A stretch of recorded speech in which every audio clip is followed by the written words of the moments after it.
The photograph trembled in Emily's weathered hands as she stared at the elderly man who had just paid for her groceries.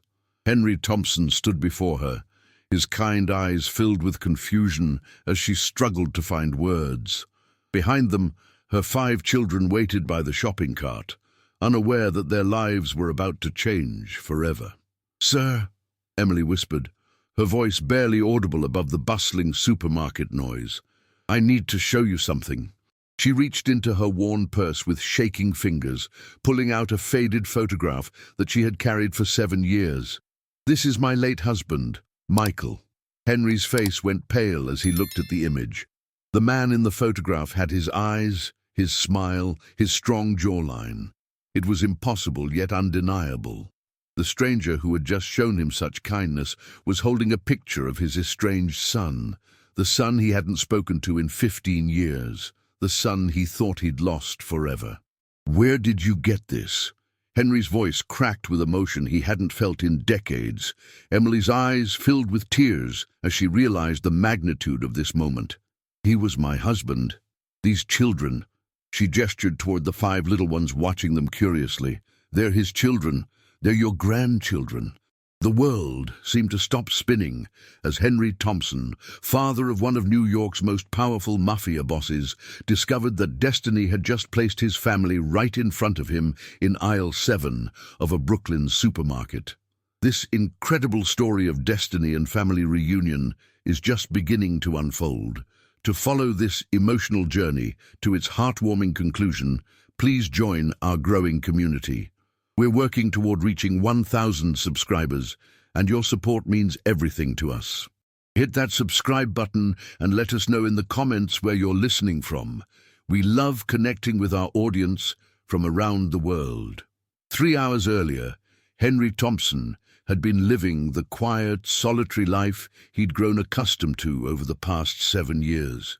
At 75, the retired businessman moved through his daily routines with the precision of a man who had built an empire from nothing, only to watch it crumble when his relationship with his son Michael fell apart. Henry's penthouse apartment in Manhattan overlooked Central Park, a testament to the wealth he'd accumulated through decades of legitimate business ventures. What most people didn't know was that his son Michael had chosen a very different path, one that led him to become one of the most feared mafia bosses on the East Coast. The last conversation between father and son had been 15 years ago, ending with Michael storming out after Henry refused to accept his business choices.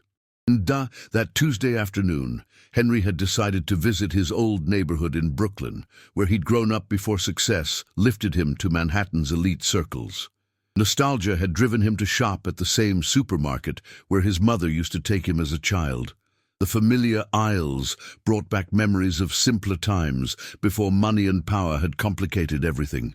As he pushed his cart through the produce section, Henry noticed a young woman struggling with 5 children. Emily Martinez was 28, though the stress of single motherhood had aged her beyond her years. Her dark hair was pulled back in a practical ponytail, and her clothes, while clean and neat, showed signs of careful mending. She moved with the efficient grace of someone who had learned to stretch every dollar and every minute. "Mummy, can we get the cookies?" asked Sophia, her 6-year-old daughter, pointing to a display of expensive organic treats. "Not today, sweetheart," Emily replied gently, steering the cart toward the generic brands. "We need to stick to our list." Henry watched as she carefully counted items, checking prices twice before placing anything in her cart. Her children, 5 of them ranging from 3 to 8 years old, were remarkably well behaved, despite their obvious disappointment at passing by treats they couldn't afford. The youngest, a 3-year-old boy with striking green eyes, had climbed out of the cart and was now tugging on Emily's worn jeans. "Mama, I'm hungry," he whimpered. "I know, baby. We'll eat as soon as we get home," Emily promised, lifting him back into the cart with practiced ease. Henry found himself following at a distance, inexplicably drawn to this family. There was something about the woman's quiet dignity and the children's respectful behavior that reminded him of his own childhood, when his mother had struggled to feed their family during the Great Depression.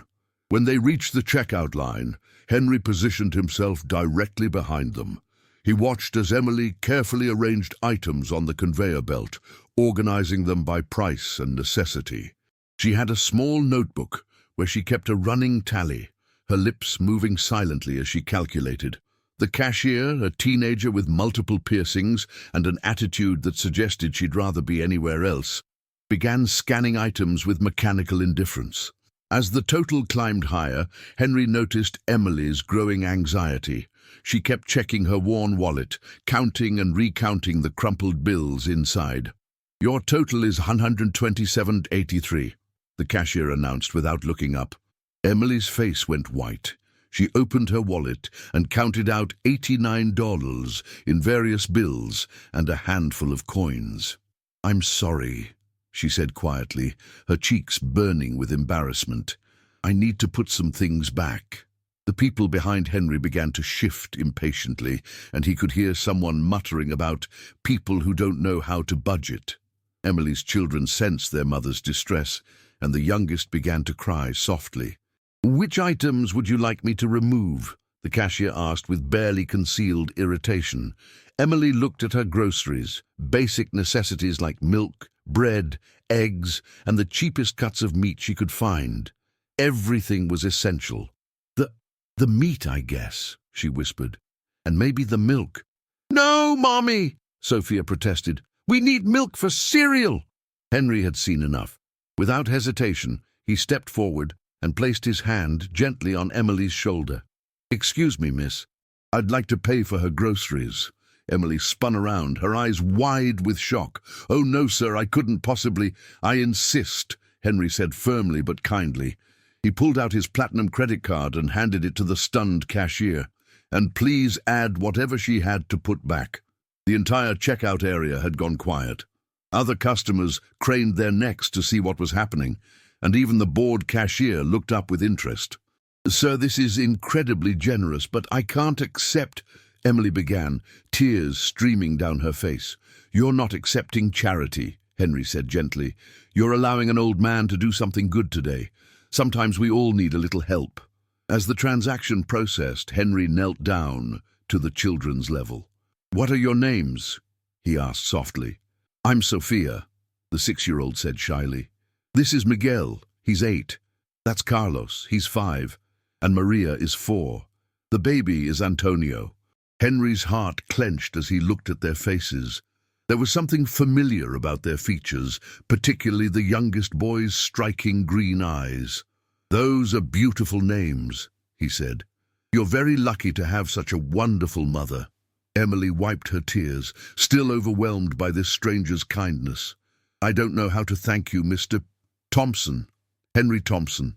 He stood and extended his hand. "And you are?" "Emily Martinez." She shook his hand, noting the strength in his grip despite his age. This is the kindest thing anyone has ever done for us." As they walked toward the exit together, Henry carrying several of the heavier bags, Emily found herself opening up to this gentle stranger. "My husband passed away 7 years ago," she explained. "It's been just me and the kids since then. I work 3 jobs, but it's still never quite enough." "3 jobs?" Henry asked, impressed despite himself. "I clean offices at night, work at a diner during the day, and do laundry for some of the wealthier families in Manhattan on weekends," Emily explained matter-of-factly. "The kids stay with my neighbor, Mrs. Rodriguez, when I'm working nights." Henry was struck by her resilience and dignity. Here was a woman who worked herself to the bone to provide for her children, never complaining, never asking for handouts. It reminded him of his own mother's strength during the hardest times of his childhood. As they reached Emily's battered Honda Civic, she turned to face him one more time. "Mr. Thompson, I wish there was some way to repay you." "Seeing your children smile is payment enough," Henry replied sincerely. Emily hesitated for a moment, then reached into her purse. "I want to show you something," she said, her voice suddenly emotional. "I carry this everywhere because it reminds me that good people still exist in this world." She pulled out a worn photograph, and Henry's world tilted on its axis. The photograph showed a man in his early 30s with dark hair and piercing green eyes. The same eyes Henry saw in the mirror every morning, the same eyes that had stared back at him defiantly 15 years ago during their last argument. Michael Thompson, his estranged son, smiled back at him from the faded image, his arm wrapped around a younger Emily who was clearly pregnant. Henry's hands shook as he took the photograph. "This is your husband?" he whispered. "Yes," Emily said, watching his reaction with growing concern. "His name was Michael Thompson. He died in a car accident when Antonio was just 6 months old." The parking lot seemed to spin around Henry as the full weight of the revelation hit him. Michael was dead.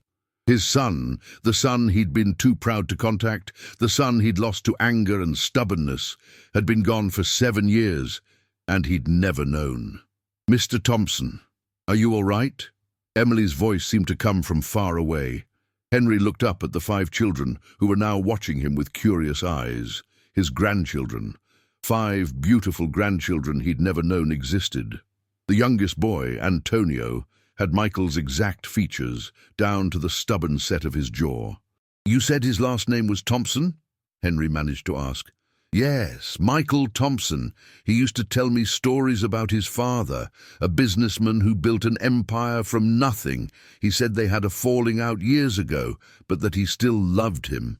Emily's voice grew soft with memory. He regretted that fight every single day. He wanted to reach out, but he was too proud, too afraid of being rejected again. Henry felt his knees go weak. He reached out to steady himself against Emily's car, his mind reeling with the implications. Did he ever mention what kind of business he was in? Emily's expression darkened slightly. "He told me he worked in import and export, but I knew there was more to it. There were always men in expensive suits coming to the house, and Michael would get these phone calls that made him tense. But he never brought that world home to us. With me and the children, he was just Michael, a loving husband and father." "Import and export," Henry repeated numbly. It was the same euphemism Michael had used 15 years ago when Henry had demanded to know exactly how his son was making his money. "He left us well provided for initially," Emily continued, not noticing Henry's growing distress.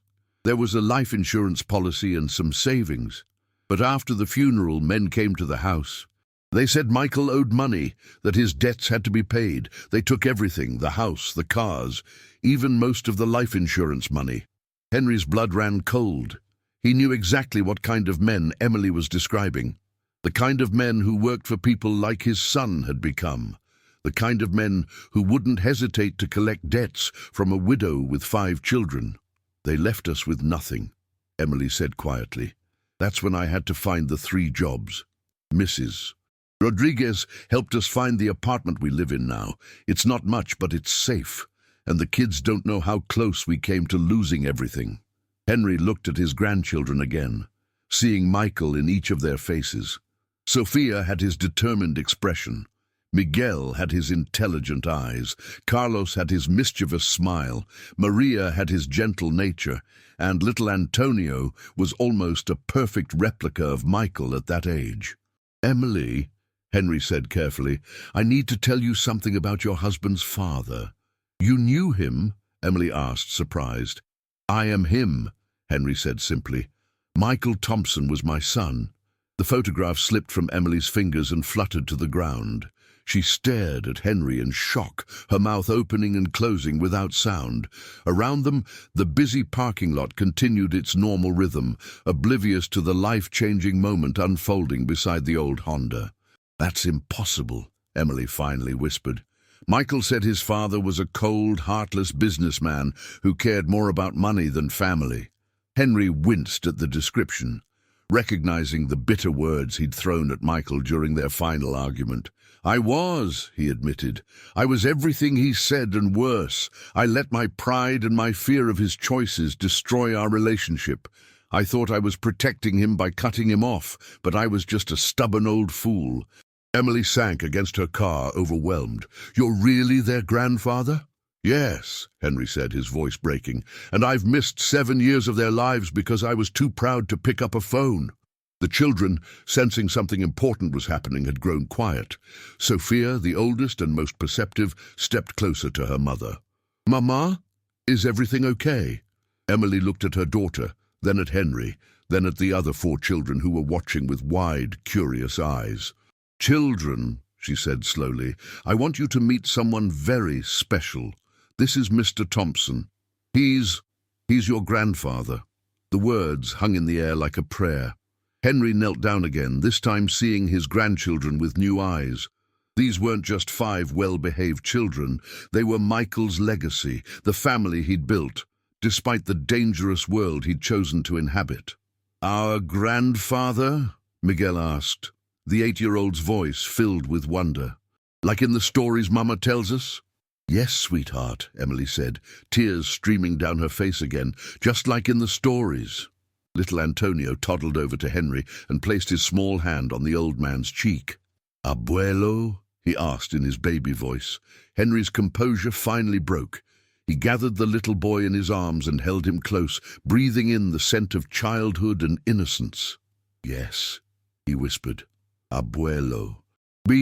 But even as he held his grandson, Henry's mind was racing with darker thoughts. If Michael had been involved with the kind of people Henry suspected, then Emily and the children might still be in danger. The men who had taken everything from them 7 years ago might not be finished with the Thompson family. As if reading his thoughts, Emily suddenly gripped his arm. "Mr. Thompson, Henry, there's something else you need to know. Those men who came after Michael died, they said the debt wasn't fully paid. They said they'd be back someday to collect the rest." Henry's blood turned to ice. "When was the last time they contacted you?" "About 6 months ago. A man in an expensive suit came to the diner where I work. He didn't threaten me directly, but he made it clear that they hadn't forgotten about us. He said Michael's father was a wealthy man and that maybe it was time for the family to pay what was owed." The pieces clicked into place in Henry's mind with terrifying clarity.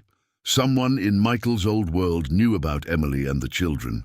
They knew about Henry, and they were planning to use his newfound family as leverage. "Emily," Henry said urgently, "pack up the children. You're all coming home with me tonight." "What? Henry, I can't just—" "You don't understand," Henry interrupted, his voice taking on an authority that reminded Emily suddenly of her late husband. "If those men know about me, if they know about you and the children, then none of you are safe. I have resources, security, protection. But we need to move now." As if summoned by his words, a black SUV with tinted windows pulled into the parking lot and began circling slowly. Henry's trained eye immediately recognized the threat. After decades in business, he knew predators when he saw them. "Get the children in the car," he ordered Emily. "Now." "Henry, you're scaring me." "Good. You should be scared." Henry pulled out his phone and dialed a number he hadn't used in years. "This is Henry Thompson. I need immediate extraction for 6 people. Location, Brooklyn Heights Supermarket. We have eyes on us." The voice on the other end was crisp and professional. "Understood, sir. ETA 3 minutes." Emily stared at him in shock as he helped load the children into her car. "Who did you just call?" "People who owe me favors," Henry said grimly. "Emily, I need you to trust me. Your husband may be gone, but his world isn't finished with you yet. The only way to protect these children is to bring you into mine." The black SUV had stopped circling and was now parked across the lot, its occupants clearly watching them. Henry could see the outline of at least 2 men inside. "Mama, I'm scared," Sophia whispered, picking up on the adult's tension. "It's going to be okay, baby," Emily said, though her voice shook. "Mr. Thompson is going to help us." "That's right," Henry said, climbing into the passenger seat of Emily's car. "And the first thing we're going to do is make sure you never have to worry about money or safety again." As Emily started the engine with trembling hands, Henry made another phone call. This one was to his lawyer. "Robert, it's Henry Thompson. I need you to prepare some documents immediately. I'm about to become the guardian of 5 children, and I want to make sure they're protected in every way possible. The black SUV began following them as they pulled out of the parking lot. But Henry wasn't worried. In the distance, he could see 3 unmarked cars converging on their location. Whatever game Michael's old associates wanted to play, they were about to learn that Henry Thompson had been playing it longer and better than they could imagine. As they drove toward Manhattan, Henry looked back at his grandchildren and made a silent promise to Michael's memory. These children would never know want or fear again. Whatever it took, whatever it cost, he would make sure of that.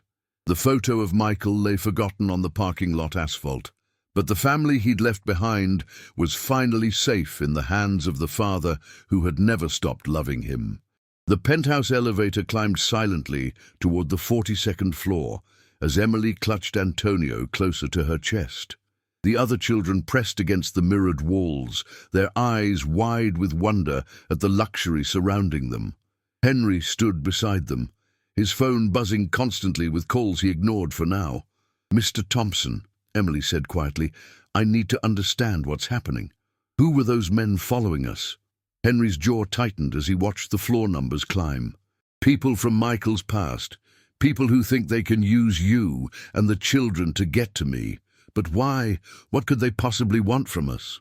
Before Henry could answer, the elevator doors opened to reveal his penthouse apartment. Emily gasped audibly as they stepped into the marble foyer. Floor-to-ceiling windows offered a breathtaking view of Central Park, and the space was decorated with the kind of understated elegance that spoke of serious wealth. "Whoa," Miguel breathed, his 8-year-old mind struggling to process the opulence.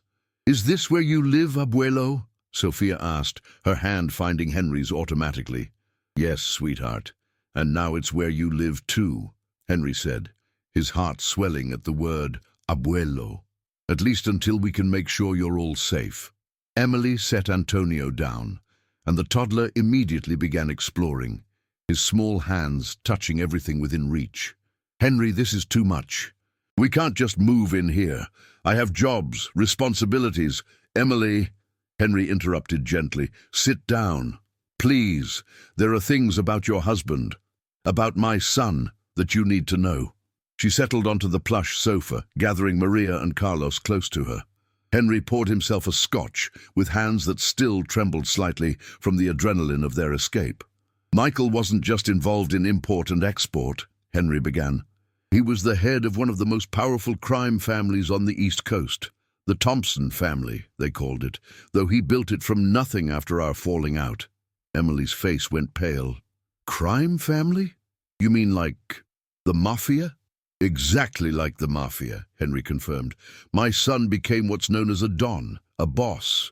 He controlled territory from Brooklyn to New Jersey, ran operations that generated millions of dollars annually.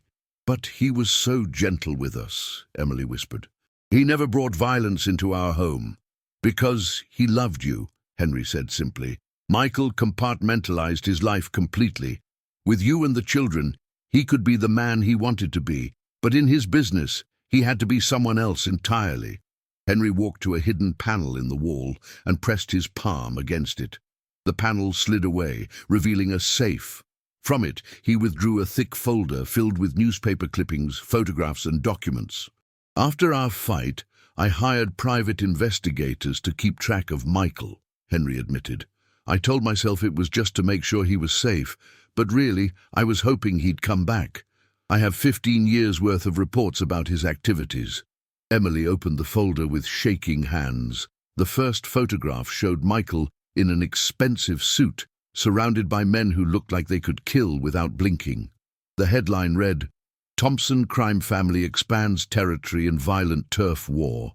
"This can't be the same man," Emily said, staring at the cold, dangerous expression on her husband's face in the photo. "It was," Henry said sadly. "But it wasn't the only man he was. The investigators also documented this." He showed her another set of photographs. Michael at a children's hospital, writing a check. Michael at a food bank, serving meals. Michael at a community center in Brooklyn, handing out Christmas presents to underprivileged children. He gave away millions, Henry explained. Anonymous donations to charities, scholarships for kids from poor neighborhoods, medical bills paid for families who couldn't afford treatment. The investigators could never figure out why a crime boss would be so generous. Because he remembered being poor, Emily said softly. He told me stories about his childhood, about his mother struggling to feed them during hard times. Henry nodded. My wife, Michael's mother, died when he was 16. Cancer. We couldn't afford the best treatment then, and I was working 3 jobs just to keep us afloat. I think that's when Michael decided he would never let anyone he loved suffer from poverty again. Is that why he turned to crime? Partly, but mostly, it was my fault. Henry sat down heavily, suddenly looking every one of his 75 years. When Michael was 25, he came to me with a business proposal. He wanted to expand my legitimate companies into new territories, but his methods were questionable. When I refused to get involved, he accused me of being weak, of choosing poverty over power. Henry's voice cracked as he continued. I told him that if he chose that path, he was no son of mine. I said I'd rather die poor and honest than live rich and corrupt. He said fine. He'd build his own empire and prove that I was wrong. And he did, Emily said, looking at the evidence of Michael's criminal success. He did. Within 5 years, he was one of the most powerful men in New York. But he never stopped hoping I'd come around. The investigators told me he kept a photo of us on his desk, a picture from when he was 10 years old, before everything went wrong. Emily reached into her purse and pulled out another photograph, one Henry hadn't seen. It showed Michael holding baby Sophia with a much younger Emily beside them. But in the background, barely visible on a desk, was the photo Henry had just described. He talked about you all the time, Emily said. He regretted the fight, but he was too proud to make the first move. He was afraid you'd reject him again. Just like I was too proud to call him, Henry said bitterly. 2 stubborn men who loved each other but couldn't find a way past their pride. The children had been quietly playing in the corner, but Sophia approached them now. Abuelo? Was our daddy a bad man? Henry knelt down and took her small hands in his. Your daddy was a complicated man, sweetheart. He made choices that weren't always right, but he did them because he wanted to protect the people he loved, and he loved you and your brothers and sisters more than anything in the world. More than his business? Miguel asked. Much more, Henry assured him. In fact, the reason those men are bothering your mama now is because your daddy left his business to protect you. Emily looked up sharply. What do you mean? Henry returned to the safe and withdrew another document. According to my sources, Michael was planning to leave the criminal life behind. He'd been secretly moving money into legitimate investments, preparing to retire and disappear with you and the children. But his lieutenants found out. The car accident, Emily breathed. It wasn't an accident, was it? No, Henry said gently. It wasn't. Michael was killed because he was trying to leave, and the men who killed him have been waiting for the right moment to claim what they believe he owed them. What did he owe them? Nothing, Henry said firmly, but they think he hid money from them. They think he left behind a fortune that rightfully belongs to the organization. And now they think they can use you and the children to force me to pay what they believe is owed. Emily stood up abruptly, pacing to the window. So we're never going to be safe. They'll never stop coming after us. They will, Henry said with quiet determination, because tomorrow morning I'm going to end this once and for all. How? Henry's expression hardened in a way that reminded Emily suddenly of the dangerous man Michael had been in those newspaper photos. By reminding certain people that before Michael Thompson became a crime boss, he was Henry Thompson's son, and Henry Thompson didn't build his fortune by being weak. Henry, you're scaring me. Good, he said, echoing his words from the parking lot. Because tomorrow I'm going to be very scary indeed. As if on cue, the penthouse's secure phone rang. Henry answered it with a crisp, Thompson. Sir, we have the identities of the men who were following you. Vincent Carlucci and Tony Marconi, both soldiers in the Rossini family. The Rossinis, Henry mused.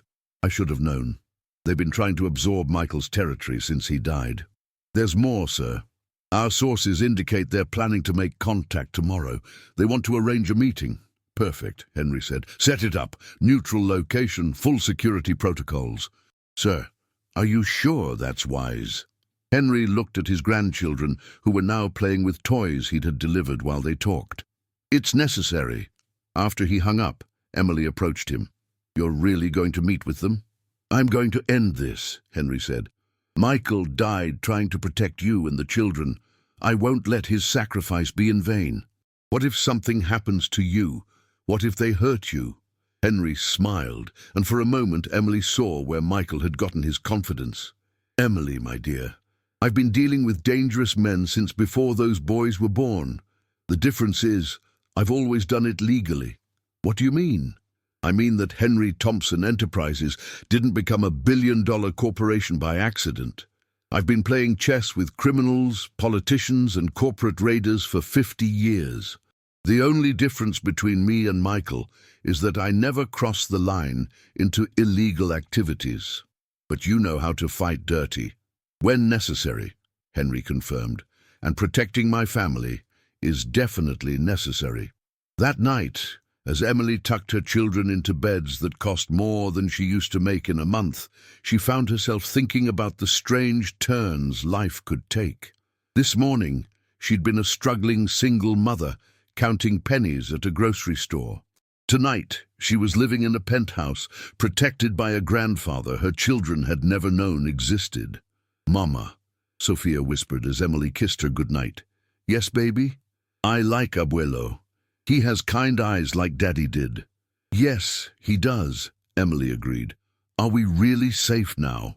Emily looked toward the living room, where Henry was making phone calls and preparing for tomorrow's confrontation. Yes, sweetheart, we're safe. For the first time in 7 years, Emily actually believed it. The next morning arrived with the kind of crisp autumn clarity that made Manhattan look like a postcard. Henry had been awake since 4 a.m., making calls and reviewing documents in his study.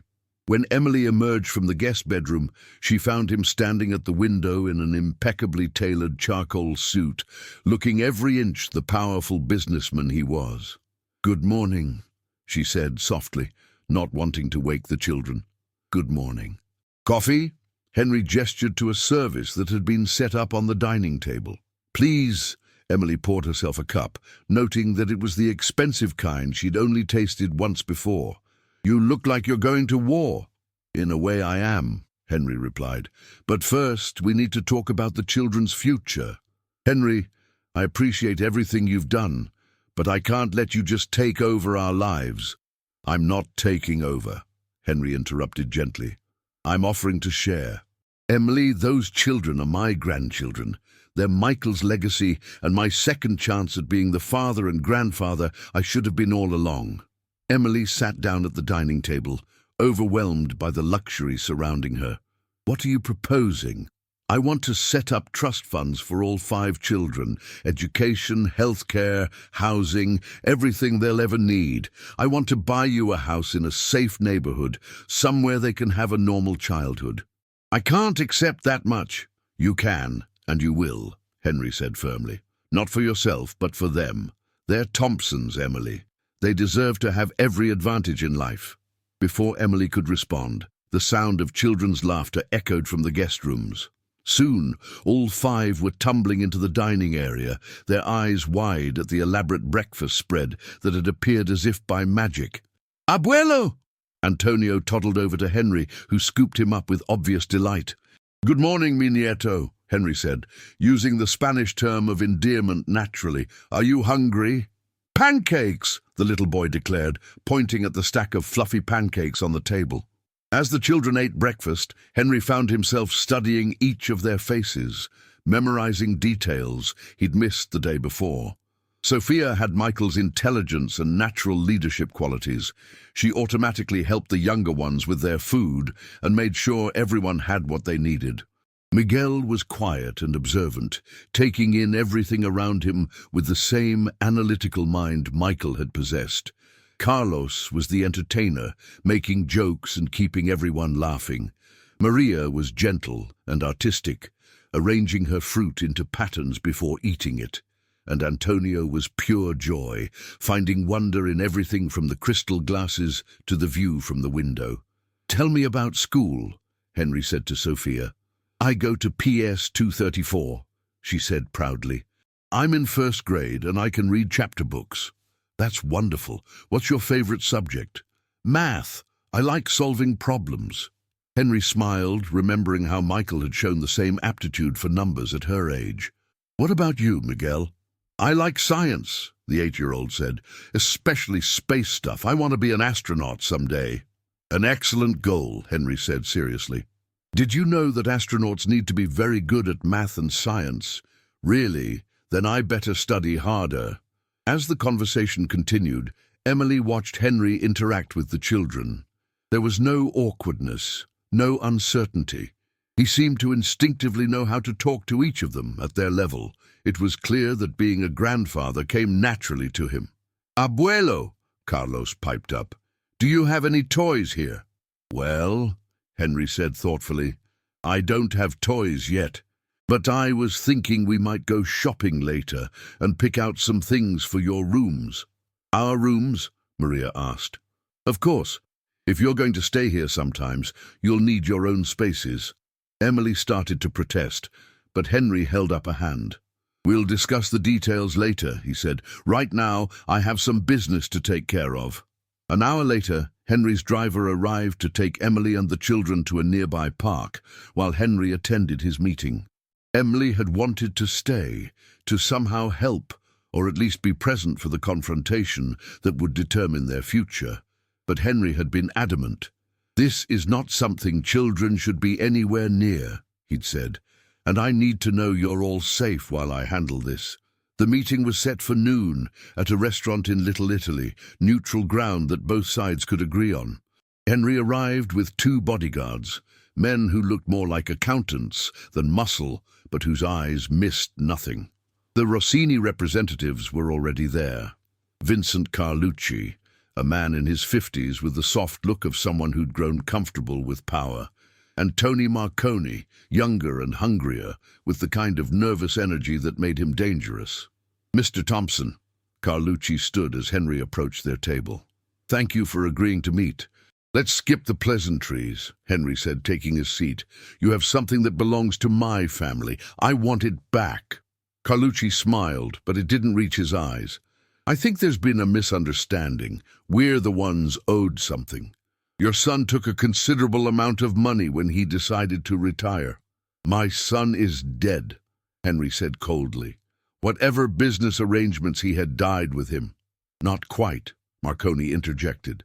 "See, Michael was planning to leave the life, but he was still using our resources, our protection, our territory, to make money right up until the end. That money belongs to the family." "Which family?" Henry asked quietly. "The Rossini family," Carlucci said. "We've absorbed most of Michael's operations since his unfortunate accident." "Accident," Henry repeated. "Is that what you're calling murder now?" The temperature at the table seemed to drop 10 degrees. Carlucci's smile faded. "That's a serious accusation, Mr. Thompson." "It's a serious crime," Henry replied. "But let's talk about what you really want. You think Michael left behind a fortune, and you want me to pay it to you in exchange for leaving his widow and children alone." "The widow and children are living in poverty," Marconi said. "Seems like Michael didn't provide for them very well." "Michael provided for them perfectly," Henry said. "He just made sure you couldn't get your hands on it." He reached into his briefcase and withdrew a thick folder. "Before Michael died, he transferred $37 million into a series of trust funds and legitimate investments. The money was clean, legal, and completely untouchable by anyone connected to his criminal activities." Carlucci's eyes widened. "$37 million? Plus interest," Henry said. "Over the past 7 years, those investments have grown to approximately $60 million. All of it legally protected, all of it designated for his children's futures. That money should have gone to the organization, Marconi snarled. What organization? Henry asked mildly. According to my research, the Thompson crime family dissolved upon Michael's death. His lieutenants scattered, his territory was absorbed by rivals, and his operations were shut down by federal investigations. There is no organization to pay. The Rossinis, Henry interrupted, are about to have much bigger problems than collecting imaginary debts. He withdrew another document from his briefcase. This is a federal warrant for the arrest of Vincent Carlucci on charges of racketeering, money laundering, and conspiracy to commit murder. It will be executed at 2 p.m. today. Carlucci's face went white. You're bluffing. Am I? Henry checked his watch. You have approximately 90 minutes to decide whether you want to spend them running or sitting in this restaurant arguing with me about money that was never yours to begin with. You son of a bitch! Marconi started to rise, his hand moving toward his jacket. I wouldn't, Henry said calmly. My associates have had you under surveillance since you arrived. Any sudden movements will be interpreted as a threat. Indeed, Marconi could now see that several other diners in the restaurant were watching their table with professional interest. He sat back down slowly. How? Carlucci asked. How what? How did I know about the warrant? How did I arrange for federal investigations into your activities? How did I manage to gather enough evidence to put you away for the rest of your life? Henry smiled coldly. I've been in business for 50 years, gentlemen. I have friends in very high places. This isn't over, Marconi threatened. Yes, it is, Henry said firmly, because in addition to Mr. Carlucci's legal troubles, I've also arranged for the IRS to take a very close look at all Rossini family finances. I've provided them with detailed records of money laundering operations, tax evasion schemes, and unreported income going back 15 years. You're destroying us, Carlucci whispered. I'm protecting my family, Henry corrected, the same way Michael tried to protect his. The difference is, I have the resources and connections to finish what he started. Henry stood to leave, then paused.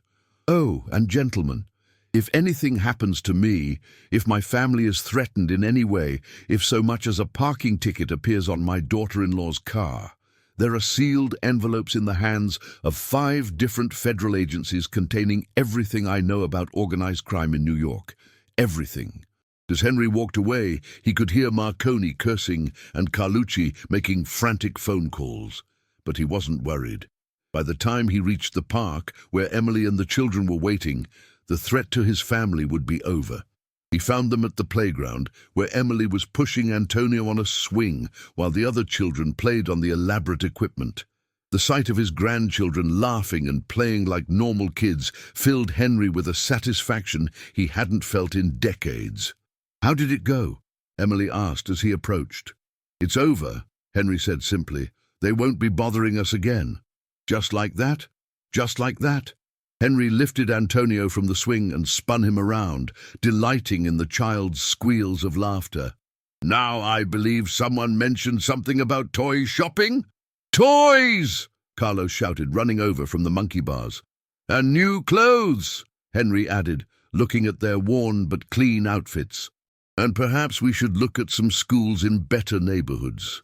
Henry, Emily said quietly, I don't know how to thank you. You don't need to thank me, Henry replied, watching Sophia help Maria down from the slide. You gave me something I thought I'd lost forever. Family, these children, this chance to be a grandfather, the opportunity to honor Michael's memory by protecting what he loved most. If anyone should be grateful, it's me.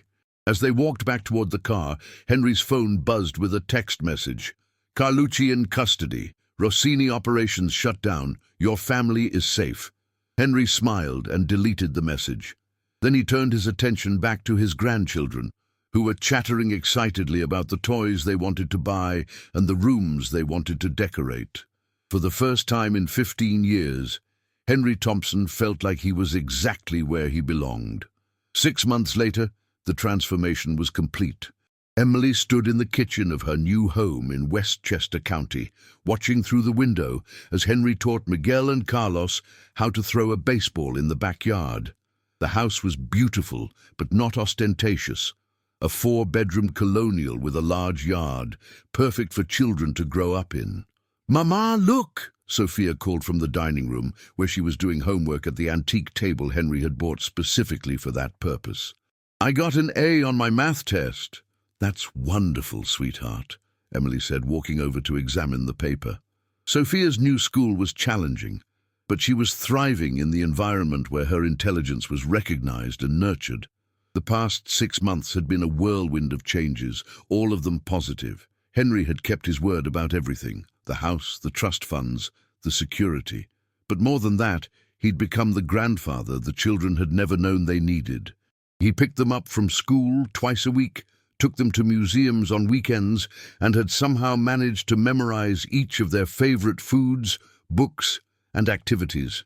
Emily had never seen children so completely adored, and watching Henry with them had healed something in her heart that she hadn't even realized was broken. "Abuelo says we can plant a garden in the spring," Maria announced, looking up from her coloring book. "He's going to teach us about flowers." "That sounds lovely," Emily said, though she was still adjusting to the idea that they would be here in the spring, that this wasn't temporary. The front door opened, and Antonio came running in, his clothes covered in dirt and his face beaming with joy. "Mama, Abuelo taught me to slide." "Into home plate," Henry clarified, following the 3-year-old into the house, "though I think he needs a bath before dinner." "I'll handle that," Emily said, scooping up her youngest son. "You've done enough for one day." "Nonsense," Henry replied. "This is the best part of my day." It was true. Since the children had come into his life, Henry had scaled back his business activities significantly. He still maintained control of his companies, but he delegated most of the day-to-day operations to trusted executives. His priorities had shifted completely. That evening, after the children were bathed and fed and tucked into their beds, Emily and Henry sat on the back porch with glasses of wine, enjoying the peaceful quiet of the suburbs. "I have something for you," Henry said, reaching into his jacket pocket. "Henry, you've already given us too much." "This isn't for you," he interrupted with a smile. "It's from Michael." Emily's breath caught as he handed her a sealed envelope with her name written in Michael's familiar handwriting. "Where did you get this?"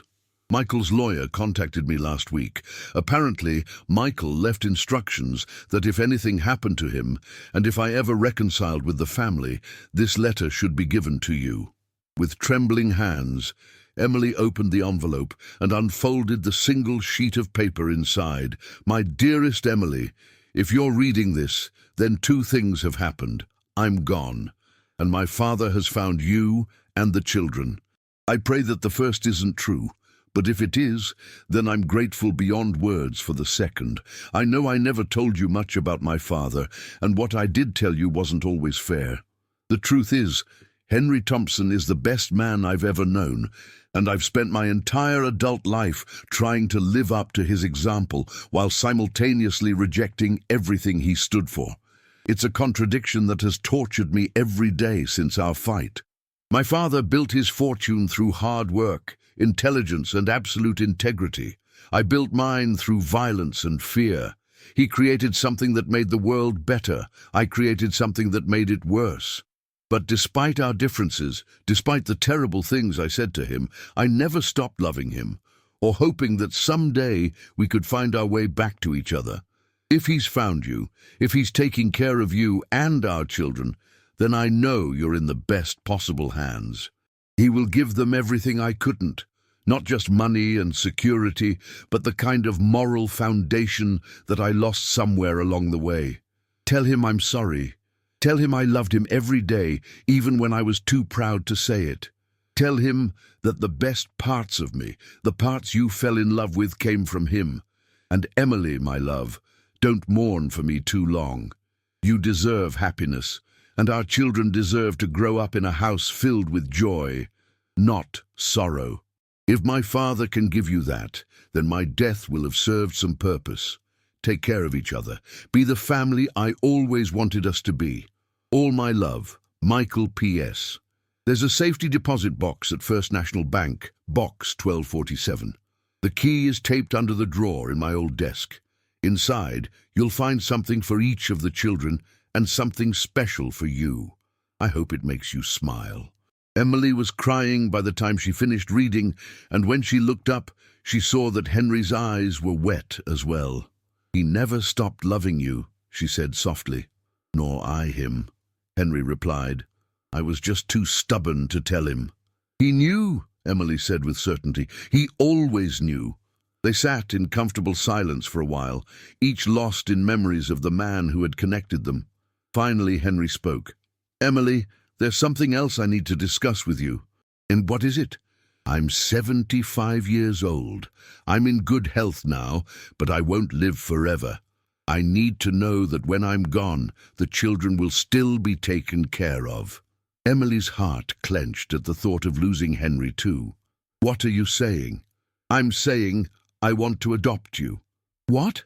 Henry smiled at her shocked expression. Not literally, of course, but I want to make you my legal heir, along with the children. I want to ensure that Thompson Enterprises continues to provide for this family for generations to come.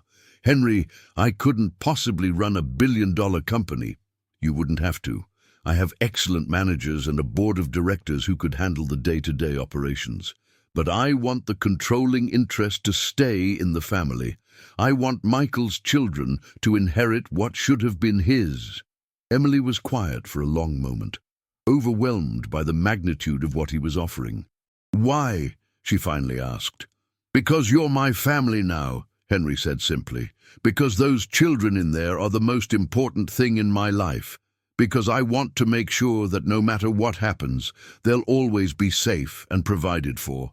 And because it's what Michael would have wanted, Emily added. Yes, Henry agreed. It's what Michael would have wanted. The next morning, Henry took Emily to the bank to open the safety deposit box Michael had mentioned in his letter. Inside, they found 5 small wrapped packages, each labeled with one of the children's names, and a larger package for Emily. The children's gifts were simple but meaningful. A silver locket for Sophia with a picture of Michael inside, a model rocket for Miguel, a joke book for Carlos, a set of art supplies for Maria, and a teddy bear for Antonio that still smelled faintly of Michael's cologne. Emily's gift took her breath away. It was a diamond necklace, but not an expensive one. It was the same necklace she'd admired in a store window during their first date. The one she'd said was too beautiful for someone like her. Michael had somehow remembered and bought it, keeping it all these years.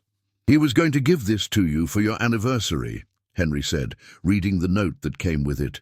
He wanted to prove that you deserved beautiful things. That afternoon, they gathered the children in the living room and gave them their father's gifts. There were tears, but they were good tears. Tears of connection and love and remembrance. Did Daddy really pick these out just for us? Sophia asked, clutching her locket. He did, Emily confirmed. He knew each of you so well, even when you were little. I'm going to build rockets like Daddy wanted, Miguel declared, examining his model. And I'm going to tell jokes to make people happy, Carlos added. I'm going to paint pictures of our family, Maria said softly. And I'm going to hug this bear forever, Antonio announced, squeezing his gift tight. That evening, as Emily tucked the children into bed, each of them clutching their gifts from their father, she felt a sense of peace she hadn't experienced since Michael's death.